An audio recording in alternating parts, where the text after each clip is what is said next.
পাকিস্তানের মাটিতে ২ ম্যাচের টেস্ট সিরিজ চ্যালেঞ্জিং হবে। যদিও মুশফিক মমিনুলের মতো অভিজ্ঞতা থাকায় ভালো করা সম্ভব বিশ্বাস নাজমুল হোসেন শান্তর। টি-20 বিশ্বকাপে দারুণ পারফর্ম করা রিশাদ এখনও টেস্টের জন্য প্রস্তুত নয় জানিয়েছেন টাইগার অধিনায়ক। অতীত নিয়ে ভাবতে চান না, বর্তমান ও ভবিষ্যতেই মনোযোগ নাজমুল শান্তর।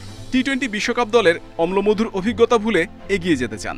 সামনে পাকিস্তান সফর, টেস্ট সিরিজ ঘিরেই আপাতত পরিকল্পনা সাজাচ্ছেন অধিনায়ক। কিছু ক্রিকেটার অস্ট্রেলিয়ায়, বাকিরা প্রস্তুতি সারবেন চট্টগ্রামে, যেখানে 2টি প্রস্তুতি ম্যাচ খেলে স্কিল টেকনিকে উন্নতি আনার লক্ষ্য। ম্যান ইন গ্রিনদের চ্যালেঞ্জ কঠিন হলেও অভিজ্ঞতার ওপর আস্থা শান্তর। অবশ্যই অনেক চ্যালেঞ্জিং হবে, তারা খুবই ভালো দল, বাট আমার মনে হয় যে এই ফরম্যাটে আমাদের বেশ কিছু এক্সপেরিয়েন্স প্লেয়ার আছে। যদি আমি নাম মেনশন করি, মুশফিক ভাই, মমিনুল ভাই, সো আরও বেশ কিছু প্লেয়ার আছেন। সো আমরা যদি আমাদের ওই এক্সপেরিয়েন্সটা শো করতে পারি এবং আমাদের ওই স্ট্রেংথ অনুযায়ী খেলতে পারি, অবশ্যই এই সিরিজটা ভালো হবে। টি-20 বিশ্বকাপে বাংলাদেশের প্রাপ্তি রিশাদ হোসেন। তরুণ এই লেগির ধারাবাহিক পারফরমেন্সে অবদান আছে স্পিন কোচ মুশতাকের। তার বিদায়ে চিন্তিত স্পিনাররা। যদিও রিশাদের উত্থানের নেপথ্যে শুধু মুশতাক না, লোকাল কোচদেরও কৃতিত্ব দিলেন শান্ত।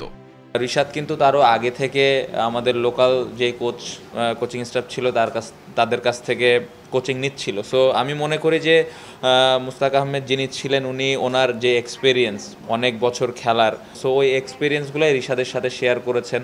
ট্যাকটিক্যাল কিছু বিষয় শেয়ার করেছেন, যেটা রিশাদকে অনেক হেল্প করেছে। বাট টেকনিক্যালি আমাকে যদি বলেন, অবশ্যই লোকাল কোচের অনেক বড় একটা ভূমিকা ছিল।